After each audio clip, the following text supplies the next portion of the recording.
আমার একটা নিবেদন আছে। বলো শুনি।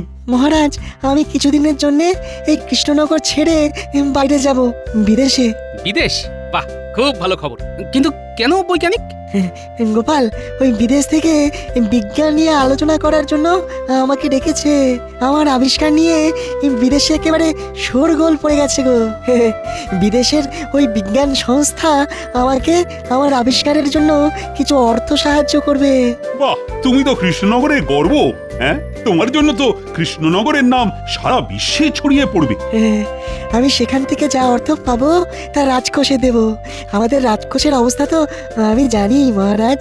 ধন্য ধন্য বিজ্ঞানী। তোমার মতো করে সবাই যদি এই দেশের কথা ভাবতো তাহলে কত ভালো হতো বলো তো। তা বিজ্ঞানী, তুমি কবে যাবে? কাল সকালে মহারাজ, কাল সকালে প্রথম ফেরিতে আমি যাব।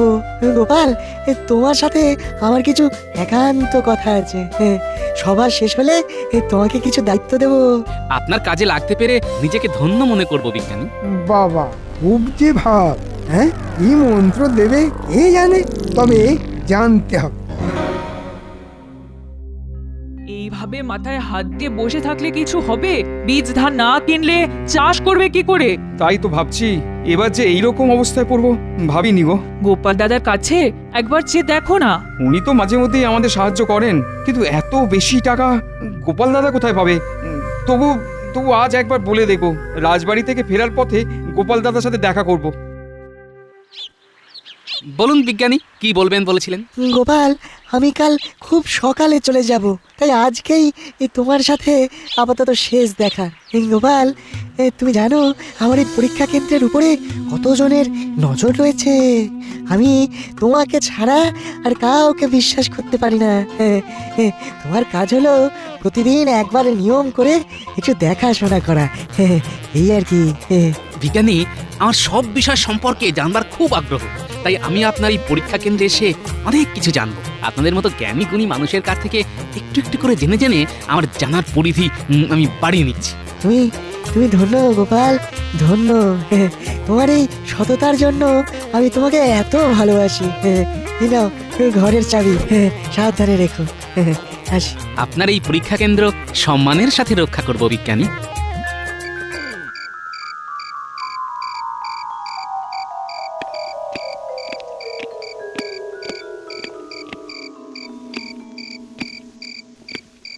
আজ এত দেরি হলো? পুটির বাবা তোমার জন্য অপেক্ষা করতে করতে চলে গেল। পুটির বাবা এসেছিল কেন? এত কিছু বললো না গো। যাই, একটু পুটিদের বাড়ি থেকে ঘুরে আসি, কি দরকার পড়লো দেখি। এই তো এলে, কাল সকালে না হয়ে যাবে? না গো গিন্নি, কেউ বাড়ি বয়ে এসেছিল, নিশ্চয়ই খুব প্রয়োজন। আমি যাবো আর আসবো। ও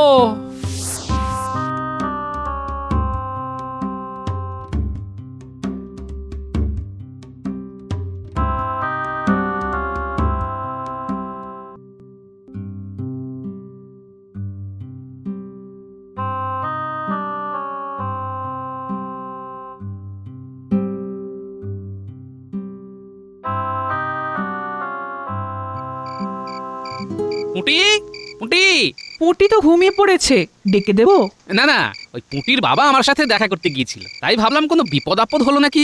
গোপাল দাদা, বীজ ধান কেনার পয়সা নেই, আমাকে কিছু টাকা ধার দিতে পারবে? এই রে, আমার তো হাত একদম খালি, মাসের শেষ।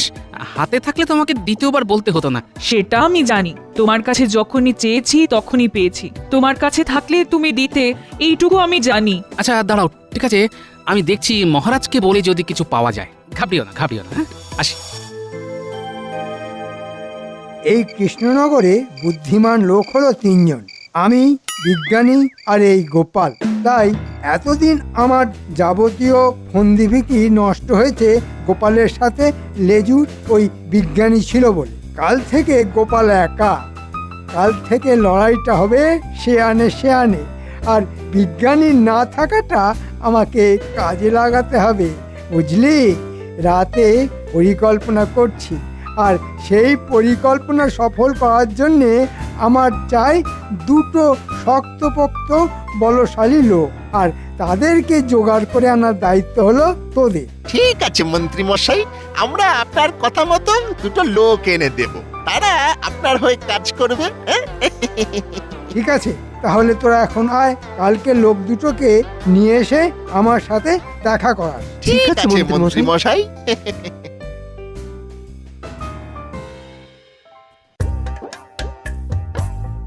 বিজ্ঞানী সকালে বিদেশে চলে গেছে পুরস্কার আনতে। এটা আমাদের কত বড় আনন্দের খবর। মহারাজ, আনন্দের মাঝে একটা খারাপ খবর আছে।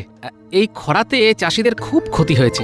বীজ ধান কেনার পয়সা নেই। বলছিলাম যে ওই রাজকোষ থেকে কিছু অর্থ কি বরাদ্দ করা যায়? দেখো গোপাল, রাজকোষ শূন্য, কিভাবে কি হবে ঠিক বুঝতেও পারছি না। তোমার কথা শুনে না আমার খুব কষ্ট হচ্ছে গোপাল। এই তো সুযোগ, হ্যাঁ, কারো পৌষ মাস, কারো সর্বনাশ। হ্যাঁ, এই খরা আমায় নড়া ধরে দাঁড় করিয়ে দেবে। গোপাল, আমি দেখছি কিভাবে এই সমস্যা থেকে আমার রাজ্যের প্রজাদের আমি বার করে নিয়ে আসতে পারি। নবাব বাহাদুরকে কি খবর পাঠানো যায়? আমিও তাই দেখছি। কাল দুধ পাঠাই, দেখি নবাব আপৎকালীন ব্যবস্থার জন্য কিছু ঋণ দিতে পারেন কিনা। প্রহরী, দুধকে খবর পাঠাও, দেখি নবাব বাহাদুর কি বলেন। এই যে নবাব বাহাদুর যদি মহারাজকে সাহায্য করে, তবে আমার পরিকল্পনা একগাল মাছি। না না না না, কিছু একটা করতে হবে, কিছু একটা করতে হবে, কিন্তু করবোটা কি সেটাই তো বুঝতে পারছি না। আমি আগ বাড়িয়ে কিছু বলতে গেলেই গোপাল ঠিক ধরে নেবে। দেখি কিছু একটা উপায় তো করতে হবে। দুধ, তুমি কাল সকালে মুর্শিদাবাদ যাবে আমার একটা বার্তা নিয়ে। মন্ত্রী, দুধকে তুমি বুঝিয়ে দাও আর চিঠিটাও লিখে দাও। এই তো সুযোগ এসেছে। মহারাজ নিজে হাতে সুযোগ করে দিলেন। দূত, তোমাকে মুর্শিদাবাদ যেতে হবে। নবাবকে জানাতে হবে আমাদের রাজ্যে খরাতে খুব ক্ষতি হয়েছে, আমাদের কিছু অর্থ সাহায্য লাগবে, রাজকোষ শূন্য, ঋণ লাগবে।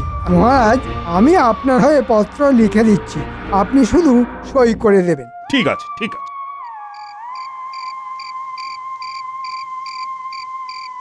আমাদের মন্ত্রীমশাই কাজের লোক চেয়েছেন। তোমাদের এই কৃষ্ণনগরে কেউ চেনে না, সুতরাং তোমরাই কাজটা ঠিকঠাক করতে পারবে। এখন তোমরা আমার সাথে ওই মন্ত্রীমশাইয়ের বাড়ি চলো, বাকি কথা ওই মন্ত্রীমশাই বলবে। ঠিক আছে, চলো ঘটাদা, পয়সা করি ঠিকঠাক পাওয়া যাবে তো?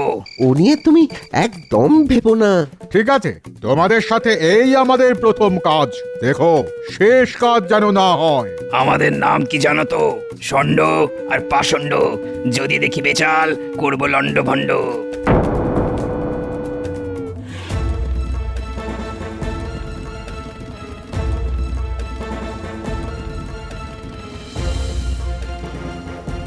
মন্ত্রীমশাই, ও মন্ত্রীমশাই, মন্ত্রীমশাই। আয় আয় আয়, কেউ দেখেনি তো? না না না না না না, কেউ দেখেনি। এই বটা কই? বটার ধুম জ্বর, শুয়ে আছে। মন্ত্রীমশাই, এই যে আপনি ওই বলেছিলেন সেই মতো লোক এনেছি। কাজটা পারবে তো? পাঁচিল ভাঙা থেকে আঁচিল তোলা, সব আমাদের বাঁ হাতের খেলা। পয়সা পেলেই শুরু কাজ, হাত চালালেই শুরু নাচ। এ বাবা, এরা দেখি আমাদের সভাকবির মতো কথা বলে ছন্দ মিলিয়ে। কাজও করি ছন্দ মিলিয়ে। কেউ যদি না খেতে চায় তাকে খাওয়াবো গিলিয়ে। একটা ছোট্ট কাজ করে দেখাও দেখি। কত ছোট্ট বলুন দেখি? কাল সকালে দুধ মুর্শিদাবাদ যাবে, তোমরা দুজন এমন কিছু করবে যাতে করে ও না যেতে পারে। বেশি বাড়াবাড়ি না, হ্যাঁ? শুধু একটু দেব ছুঁয়ে, দুধ পড়বে ভুঁইয়ে। ঘটা তোমাদের দুধকে চিনিয়ে দেবে। তাহলে ঘটা, কাল সকালবেলা শুরু আমাদের খেলা।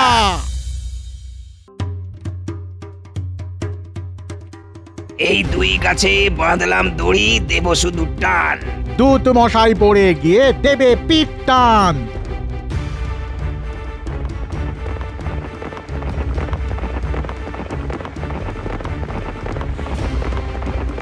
এই কেউ আসছে, এই লুকিয়ে পড়, লুকিয়ে পড়।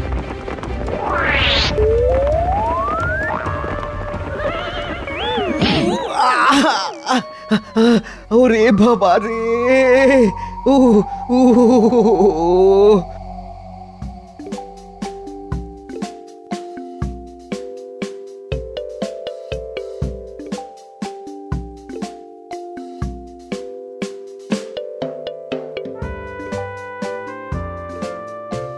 পুটির মা, বাড়ি আছো? ওমা কি সৌভাগ্য! মন্ত্রীমশাই আমাদের বাড়ি। আহা, এত উত্তেজিত হবার কি আছে? শোন, তোদের খুব কষ্ট, গোপালের কাছে সব শুনেছি। শোন, আমার কাছে আয়, আমি তোর বীজ ধান কেনার পয়সা দিয়ে দেব। সত্যি বলছেন? আমি মিথ্যে বলার লোক নয় পুঁটির মা। শোন, বাড়ি আয়, টাকা নিয়ে যা। গোপাল মহারাজকে সবার কথা বলছিল, আমি দেখছি কি করে কি করা যায়। ভুলিস না, বাড়ি আসে টাকা নিয়ে যাস, আর তোর খুশি মতো যখন ইচ্ছে শোধ দিস। আপনাকে আপনাকে কি বলে ধন্যবাদ দেবো মন্ত্রীমশাই, আমি বুঝতে পারছি না। তোদের তোদের কান্না দেখে আমারও কান্না পেয়ে যাচ্ছে রে। আর আমাকে আমাকে আর কাঁদাস না রে।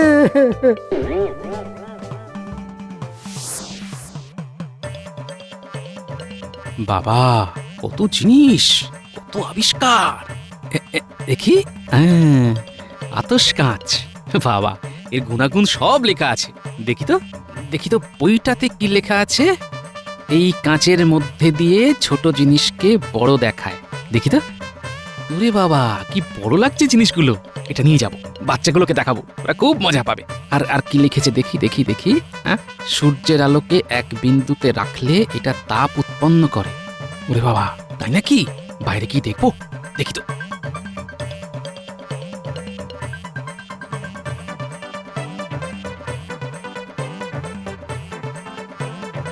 বাহ, উল্টে পুটিরা এটা দেখে খুব খুশি হবে।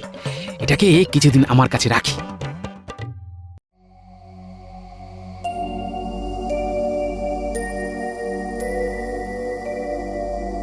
গোপাল, সর্বনাশ হয়েছে। এই দেখো দেখো, দুধের কি হাল হয়েছে। এ কি, কে করেছে? জানি না গো গোপাল দাদা, জানি না, কিছু দেখিনি গো, কিভাবে যে পড়ে গেলাম। উফ উফ বাবা রে। ও ও নাও নাও নাও, তুমি বিশ্রাম নাও, তুমি বরং সুস্থ হও, তারপর দেখছি। ওর সুস্থ হতে হতে না আমি বড় লোক হয়ে যাব। তাহলে এবার কি হবে? দেখছি কাকে পাঠানো যায়। যাকেই পাঠান মহারাজ, সবারই হাল হবে বেহাল। শোন, এই নে,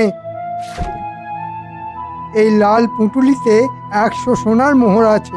আপনি আপনি ভগবান মন্ত্রীমশাই। নে, এইবার এই কাগজটাতে সই করে দে। কাগজে সই? এই যে টাকাটা দিলাম, একটা কিছু তো আমার কাছে রাখবো। আরে তোর কিসের চিন্তা? বাড়িটা বন্ধক রাখছি না তো। ওরে না না, আমাকে দেখে কি তোর সুদঘর মনে হয়? আমি তো এই রাজ্যের মন্ত্রী, রাজার পর আমিই আছি। নে নে, যা, কাল তাড়াতাড়ি বীজ ধান কিনে চাষাবাদ শুরু কর। তাহলে আমি এখন যাই।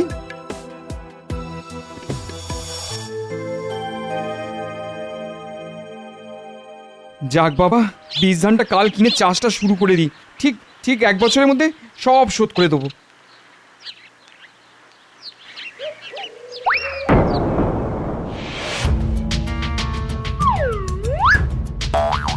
ওই ওই হরি, টাকা নিয়ে ছুটি। সর্বনাশ, এই টাকা নিয়ে চলে গেল, এবার কি হবে? মন্ত্রীমশাই, আমার সর্বনাশ হয়ে গেল, আপনার দেওয়া টাকা ছিনিয়ে নিয়ে গেল, এবার আমার কি হবে? এ কি, এখানে চোর? এ তো ভালো কথা না। দেখছি কাল রাজসভায় আমি এটা নিয়ে বলবো। তুমি শান্ত হয়ে বাড়ি যাও, আমি দেখছি। আয় আয় আয় আয় আয় আয়। এবার কি খাবো? বাড়িতে বাড়িতে কি বা খেতে দেবো?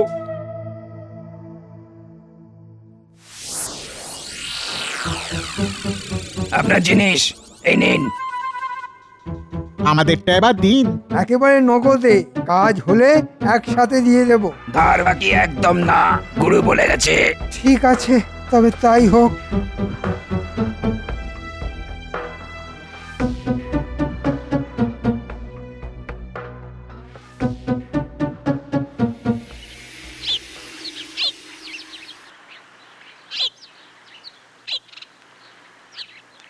কি গো পুটির বাবা, এভাবে বসে আছো কেন? কপাল কপাল গোপাল দাদা, মন্ত্রীমশাই আমাকে 100 মোহরের একটা পুঁটলি দিলেন বীজ ধান কেনার জন্য, সেটাও ছিনতাই হয়ে গেল।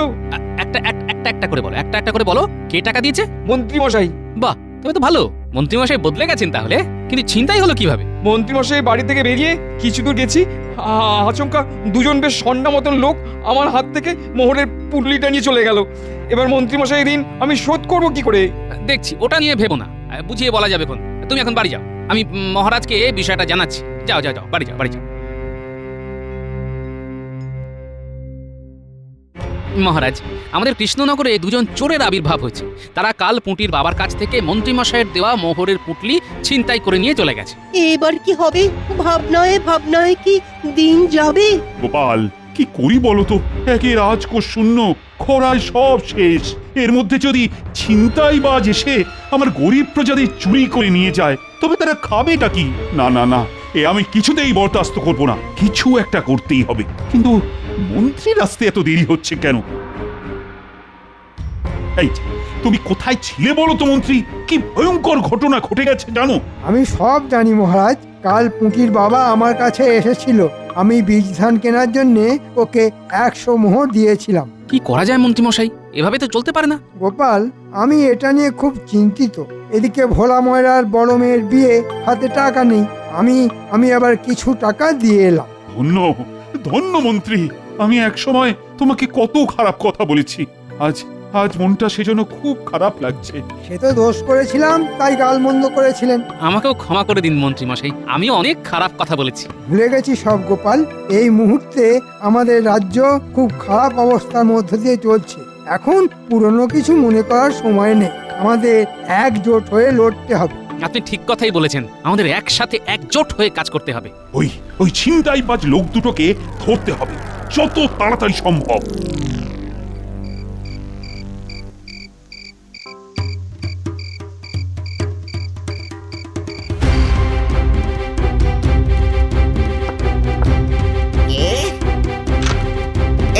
কে তোমরা? কি করছো? এই লাল পুটুলি নিয়ে ভাগছি ভাই। তোমার কথা শোনার সময় নাই। একই মানে ওই লাল পুটুলি নিয়ে ভাবছো মানে?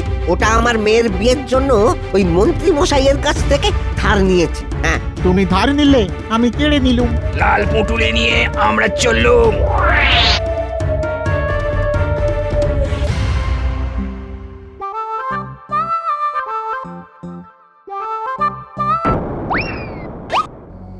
আরে, ওটা তো ঘটা, সাথে ও দুটোকে নতুন মনে হচ্ছে। শুনতে হবে কি বলছে, রহস্য ওখানেই আছে। শোনো, মন্ত্রীমশাই বলেছেন আজ থেকে কয়েকদিন চুপ করে থাকো। যা কাগজপত্র আছে তা যথেষ্ট। মন্ত্রীমশাইয়ের সামনের ঘরের টেবিলে সবার জমির কাগজ আছে। তাই বলছি কিছুদিন চুপ করে থাকো। চুপ করে কি হবে? চুরি আমাদের করতে হবে। মন্ত্রী টাকা না দিলে চুরিটা করবে কি করে? ও, তাহলে এই ব্যাপার। সন্দেহ আমার অনেক দিন আগেই হয়েছে, প্রমাণ পাচ্ছিলাম না। আজ প্রমাণ হাতে এসে গেল। চলো মন বৃন্দাবন, আতশ কাচের খেলা দেখাই এখন।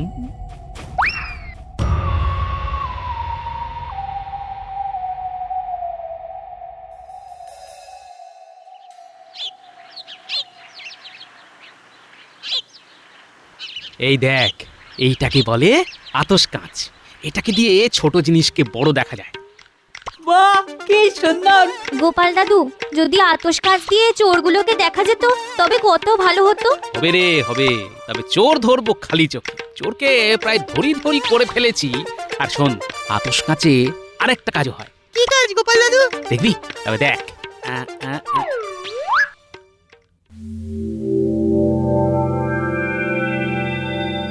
ওরে বাস! একটা কথা বলি, তোরা একটু তোদের চোখ কান খোলা রাখ। কোনো অপরিচিত লোককে আমাদের এলাকায় দেখলেই সাথে সাথে খবর দিবি। চলি রে।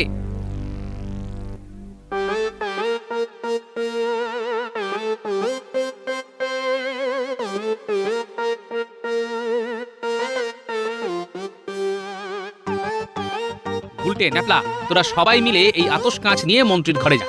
তারপর সামনের ঘরে দেখবি কাগজের স্তূপ চাপা দেওয়া আছে। আমি যেমন ভাবে শুকনো পাতা জ্বালিয়েছিলাম সেইভাবে কাগজগুলোকে জ্বালাতে হবে। পারবি তো?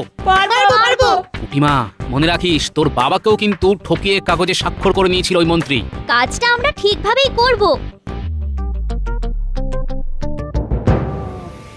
মন্ত্রী, এই মুহূর্তে শূন্য রাজকোষে কিছু অর্থ সাহায্য করতে পারো? পারি মহারাজ, কিন্তু সেটা পেতে হলে আমার একটা কাগজে স্বাক্ষর করতে হবে। হ্যাঁ, কিসের কাগজ? এই কাগজে লেখা থাকবে আজ থেকে এই প্রাসাদ সংলগ্ন জমি সব আমার, রাজা আমি, আপনি নয়। রাজি থাকলে বলুন। পেটে পেটে এই ছি ছি ভাবতেই পারছি না। ছন্দে বলো সভাকবি, ছন্দে বলো। আনন্দে ছন্দ আসে, আপনাকে দিই। ছন্দ মিলিয়ে দিলাম, আমি ঠিক। হ্যাঁ, আমি রাজি। দাও দাও, কোথায় তোমার কাগজ? দেখাও দেখাও কাগজ। মহারাজ চলুন, আতশ কাচের খেলা দেখতে চলুন, ওখানেই না হয় কাগজে সই করবেন। গোপাল এসেছো? মন্ত্রী, খুব ভালো খেলা খেলেছিলেন মন্ত্রী মশাই, কিন্তু ওই সব ভালো তার, শেষ ভালো যার। তুমি কি বলছো? আপনার শেষটা ভালো নয় মহারাজ, কথা নয়। এখন চলুন, বিজ্ঞানী নেই, কিন্তু বিজ্ঞানীর হাতিয়ার আপনাকে বাঁচিয়েছে। চলুন, আতশ কাচের খেলা দেখবেন চলুন। সেনাপতি, বট গাছের তলায় বটা আর দুজন অপরিচিত লোক বসে আছে, ওই লোকগুলোকে বন্দি করুন। ঠিক আছে গোপাল।